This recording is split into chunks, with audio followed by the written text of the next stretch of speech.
In celebration of the 35th anniversary of the publishing of Maurice Sendak's award-winning children's classic, Where the Wild Things Are, Bell Atlantic is proud to present the following dramatic reading of the book by acclaimed stage and screen actor, Mr. James Earl Jones. The night Max wore his wolf suit and made mischief of one kind and another, his mother called him Wild Thing! And Max said, "I'll eat you up." So he was sent to bed without eating anything.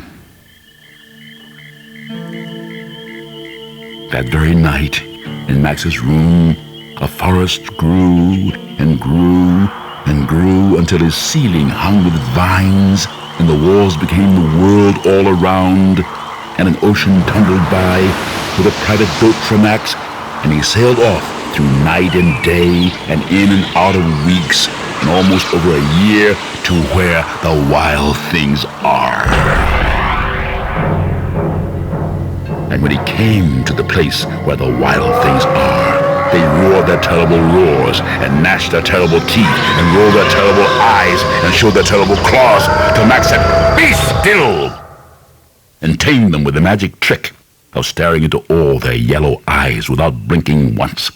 And they were frightened, and called him the most wild thing of all, and made him king of all wild things.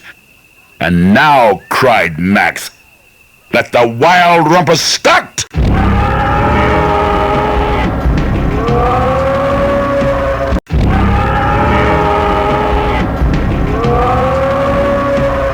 "Now, stop!" Max said, and sent the wild things off to bed without their supper. And Max, the king of all wild things, was lonely, and wanted to be where someone loved him best of all.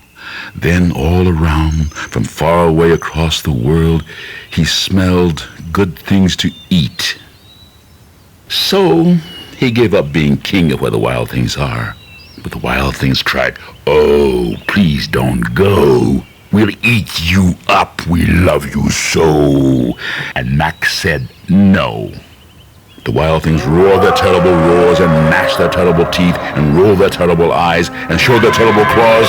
But Max stepped into his private boat and waved goodbye, and sailed back over a year, and in and out of weeks, and through a day, and into the night of his very own room, where he found his supper waiting for him. And it was still hot.